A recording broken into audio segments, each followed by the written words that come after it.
નમસ્કાર મિત્રો, welcome to YouTube channel Ramesh Kaila. Gujarat nursing કાઉન્સિલના જીએનએમ સેકન્ડ યરના એમએસએન 1ના પેપર સોલ્યુશનનો આપણે ઓલરેડી પહેલો ભાગ જોયો, જેમાં મેડિકલ સર્જિકલ નર્સિંગ 12/6/2023નું છેલ્લું પેપર આપણે COPD અને ઇન્ટેસ્ટાઇનલ ઓબ્સ્ટ્રક્શન ખૂબ જ અગત્યના એવા બે પ્રશ્નોની ચર્ચા કરી. ત્યાર પછી ભાગ 2માં આપણે આગળ પૂછાયેલા પ્રશ્નોની ચર્ચા કરશું. જેમને પણ આ વિડીયો ન જોયો હોય તે ચોક્કસ જોજો, આપણા મિત્રો સાથે શેર કરજો અને જ્યાં પણ આપણે જરૂર પડે ત્યાં કોમેન્ટ ચોક્કસ કરજો, વિડીયોને લાઈક કરજો. તો ચાલો જોઈએ 12/6/2023ના પેપરના આગળના પ્રશ્નો. અને પ્રશ્ન number 2, give following answer. Hemodialysis already આપણે સરસ મજાનો વિડીયો બનાવી ચૂક્યા છીએ, પણ આપણે ફરી અહીંયા એક વખત જોઈએ. હિમોડાયાલિસિસની ટૂંક નોંધ લખી છે. હિમોડાયાલિસિસ વિશે સમજાવો. Explain about the hemodialysis. તો આપણે જ્યારે હિમોડાયાલિસિસની ટૂંક નોંધ લખવાની હોય ત્યારે હિમોડાયાલિસિસની પહેલાં ડેફિનેશન લખવાની, ઓબ્જેક્ટિવ લખવાનું, પ્રોસિજર લખવાનું, કેર લખવાની અને એના કોમ્પ્લિકેશન લખવાના. તો હિમોડાયાલિસિસ આખું આવી જાય. હિમોડાયાલિસિસ એ બ્લડની અંદર એક્યુમ્યુલેટ થયેલ વેસ્ટ પ્રોડક્ટને આર્ટિફિશિયલ કિડની દ્વારા બહાર કાઢવાની પ્રોસેસ છે. આર્ટિફિશિયલ કિડની એટલે અહીંયા શું કેનો સમાવેશ થાય? મશીનનો. બ્લડમાં એક્યુમ્યુલેટ એટલે કે ભેગા થયેલા વેસ્ટ પ્રોડક્ટ એટલે યુરિયા, યુરિક એસિડ, ક્રિએટિનાઇન, બધા જે વેસ્ટ પ્રોડક્ટ છે એને આર્ટિફિશિયલ કિડની મીન્સ હિમોડાયાલિસિસ મશીનની વડે બહાર કાઢવાની જે પ્રક્રિયા છે એને કહેવાય હિમોડાયાલિસિસ. આ પ્રોસેસ જ્યારે કિડની ફંક્શન ન કરી શકે ત્યારે ટેમ્પરરી બ્લડની અંદરથી વેસ્ટ પ્રોડક્ટ બહાર કાઢવા માટે મશીનની મદદથી એટલે કે આર્ટિફિશિયલ કિડનીની મદદથી રિન્યુઅલ ફેલ્યોરની ઇન સ્ટેજમાં બરાબર આ પ્રોસેસ કરવામાં આવે. જ્યારે આપણને એમ થાય કે કિડની ખરેખર સંપૂર્ણ રીતે કાર્ય કરતી નથી, કિડની વેસ્ટ પ્રોડક્ટ બહાર કાઢી શકતી નથી, ત્યારે હિમોડાયાલિસિસ કરવાની જરૂર પડે છે. હિમો એટલે બ્લડ, ડાયાલિસિસ એટલે વેસ્ટ પ્રોડક્ટનું બહાર કાઢવું. તો હિમોડાયાલિસિસ એટલે બ્લડમાં રહેલા વેસ્ટ પ્રોડક્ટને બહાર કાઢવાની પ્રક્રિયાને હિમોડાયાલિસિસ કહેવાય. પણ કેના દ્વારા? આર્ટિફિશિયલ કિડની દ્વારા.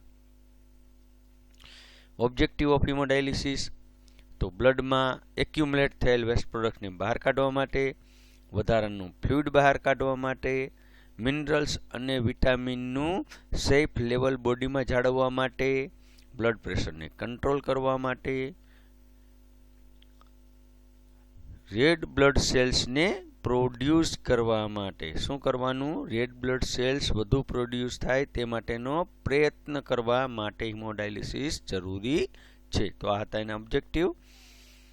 હિમોડાયાલિસિસ માટેની મુખ્ય જરૂરિયાત. Requirement for the hemodialysis. Hemodialysis માટે શું જોઈએ? તો પેશન્ટ સર્ક્યુલેશન એટલે મશીન જોઈએ, ડાયલાઇઝર અથવા તો સેમી પરમિએબલ મેમ્બ્રેન ડાયલાઇઝર જોઈએ અને એપ્રોપ્રિએટ ડાયાલિસિસ ફ્લુઇડ જોઈએ. તો મેઇન આ 3 વસ્તુની જરૂર પડે. સર્ક્યુલેશન એટલે કે મશીન, ડાયલાઇઝર અને ડાયાલિસિસ ફ્લુઇડ એટલે કે સેમી પરમિએબલ મેમ્બ્રેન અને ફ્લુઇડ. મેથડ તો ચાલો જોઈએ કેવી રીતે ડાયાલિસિસ કરવાનું. તો ડાયાલિસિસ કરવા માટે 2 પ્રોસિજર કરવામાં આવે, જેમાંથી એક મેથડ દ્વારા નક્કી કરેલ ડાયાલિસિસ કરે છે, નક્કી કરી ડાયાલિસિસ કરે છે. એમાં external intravenous shunt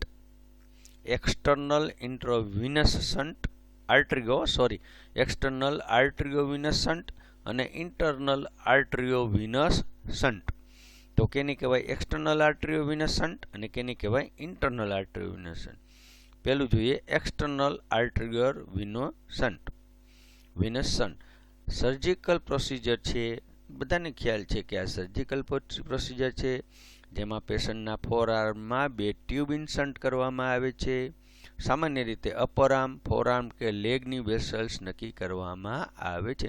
patient comfortable રીતે સૂઈ શકે એવી વેસલ્સ નક્કી કરવામાં આવે.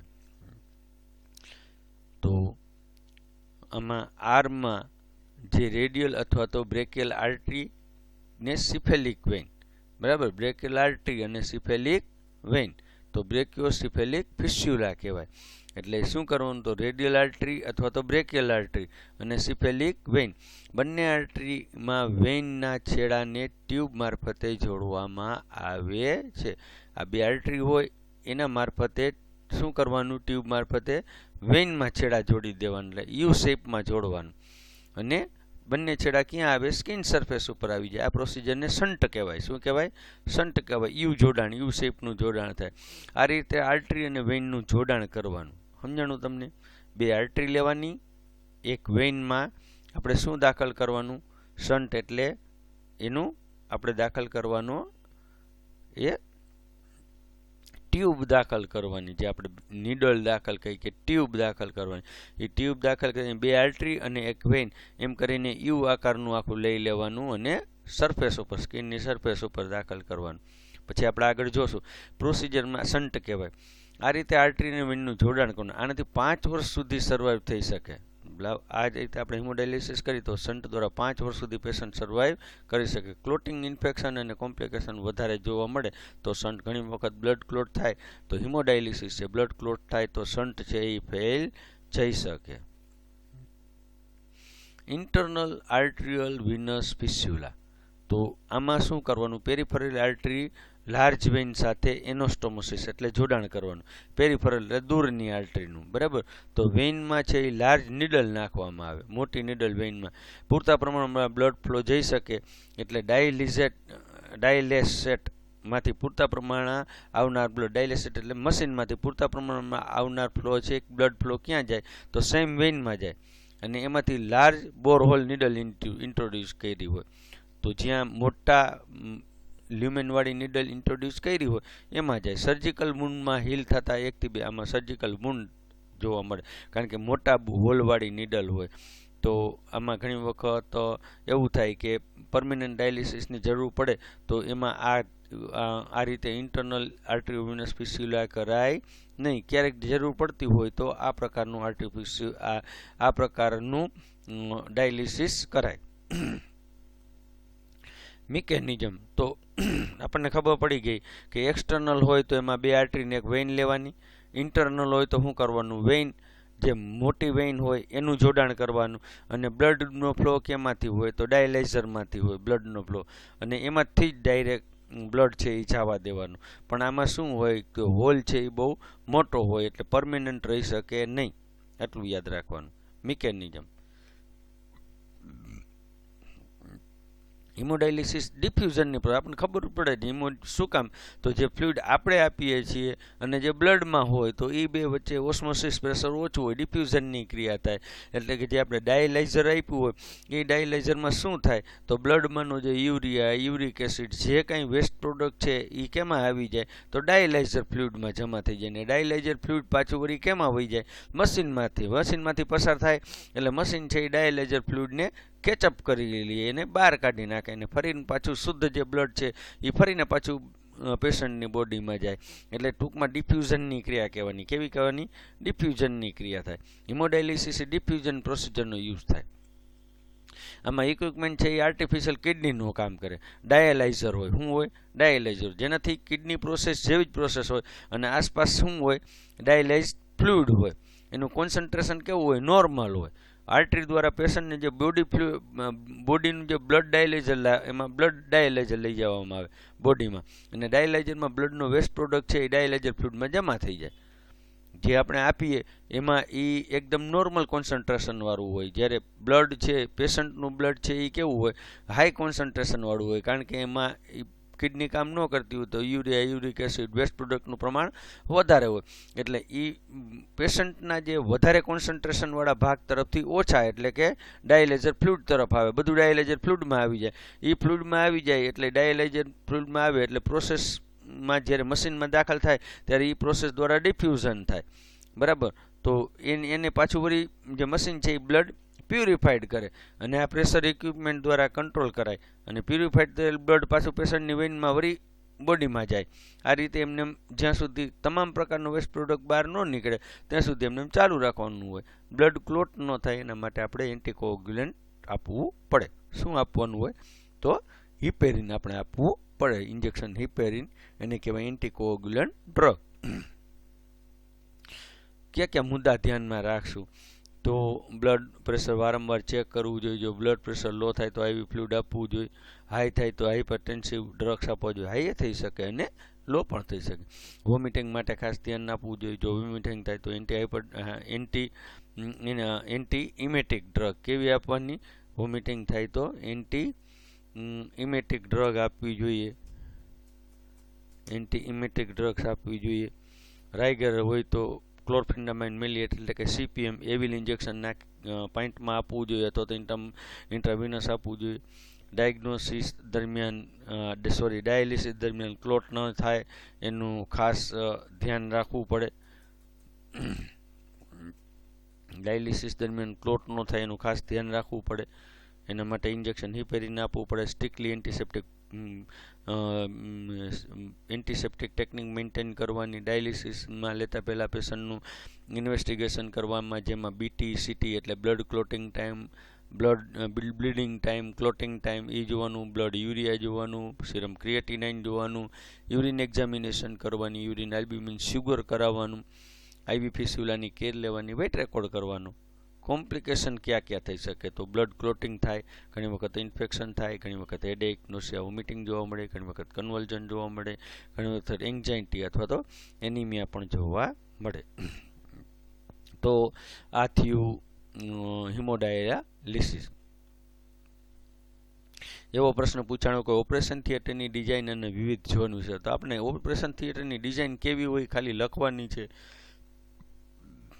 એમાં આઈડિયલ ઓપરેશન થિયેટર કેવું હોય એની ડિઝાઇન આપણે લખવાની છે. તો મોડર્ન ઓપરેશન થિયેટર યુનિટ એવી રીતે પ્લાન કરવામાં જેમાં બધા પ્રકારની ફેસિલિટી મળી હતી. સામાન્ય રીતે આઈડિયલ ઓપરેશન થિયેટરમાં નીચે મુજબની સગવડ. આઈડિયલ ઓપરેશન થિયેટર જ લખવાનું એટલે મોડર્ન ઓપરેશન થિયેટર કહેવાય.